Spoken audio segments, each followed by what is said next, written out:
بسم اللہ الرحمن الرحیم۔ قال امیر المومنین علی بن ابی طالب علیہ الصلوۃ والسلام اوصیکم بخمس لو ضربتم الیہا آباط الابل لقانت لذالک اہلا۔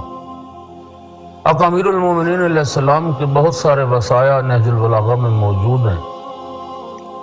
ایک وصیت نامہ ہے جو جب میدان صفین سے جنگ صفین سے واپس ہوئے اس وقت وصیتیں فرمائیں اولاد کو۔ ایک وصیت نامہ جو حضرت کی شہادت سے پہلے جب بستر شہادت پر تھے تو اس وقت کا وصیت نامہ۔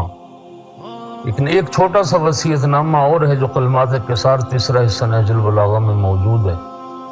امیر المومنین علیہ السلام فرماتے ہیں میں تمہیں 5 باتوں کی وصیت کرتا ہوں، اور یہ 5 باتیں اتنی اہم ہیں کہ اگر تم اونٹوں پر سوار ہو کر صحراؤں کی خاک چھان مارو اور پھر صحراؤں کی خاک چھاننے کے بعد صحرا نوردی کے بعد اگر ان 5 باتوں کا علم حاصل کر سکو تو یہ 5 باتیں اس قابل ہیں کہ جن کے لیے اتنی زحمت اور مشقت اٹھائی جائے، جو آج کی اس گفتگو میں بغیر کسی زحمت اور مشقت کے اہل ایمان کو وہ 5 باتیں حاصل ہو رہی ہیں۔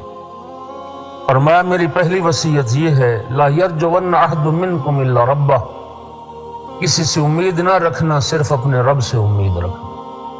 اپنی امیدوں کا مرکز، اپنی امیدوں کا محور اللہ تعالیٰ کی ذات کو قرار دینا۔ اس لیے کہ امام سجاد علیہ السلام نے فرمایا الحمدللہ الذی لا ینقطع رجاء من رجا، تمام تعریفیں اس اللہ کے لیے جو کسی امیدوار کو مایوس نہیں کرتا، کسی کی آس کو یاس میں نہیں بدلتا۔ لہذا فرمایا میری پہلی وصیت یہ ہے کہ امیدیں اپنے رب سے وابستہ کرنا، اللہ کے سوا کسی سے امید نہ رکھنا۔ دوسری وصیت فرمایا ولا یخافن الا ذنبہ، میری وصیت اپنے گناہوں سے ڈرتے رہنا۔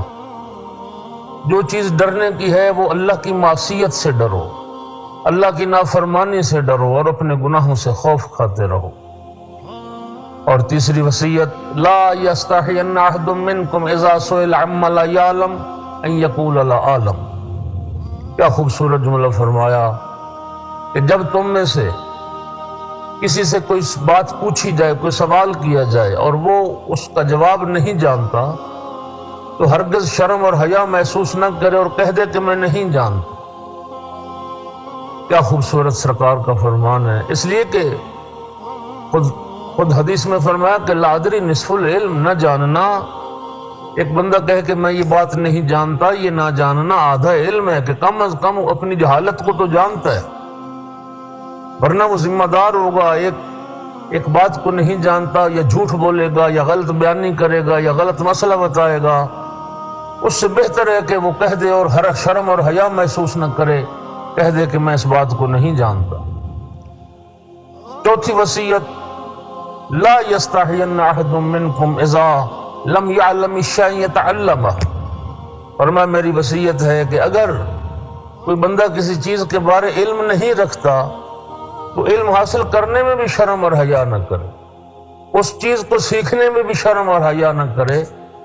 علم سیکھ لینا یہ تو عین حیا ہے، جہالت بے حیائی ہے، جہل مر جانا بے شرمی ہے۔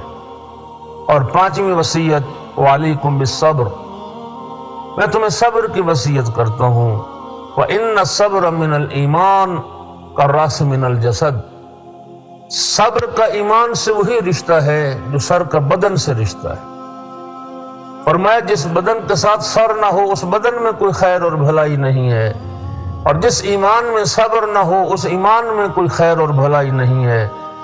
وَلَا خَيْرَ فِي جَسَدٍ لَا رَأْسَ مَعَهُ، جس بدن کے ساتھ سر نہ ہو اس بدن میں خیر نہیں۔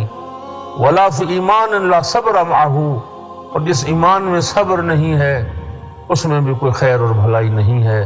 اللہ رب العزت آقا امیر المومنین علیہ السلام کے اس وصیت نامے پر ہمیں عمل کرنے کی توفیق عطا فرمائے۔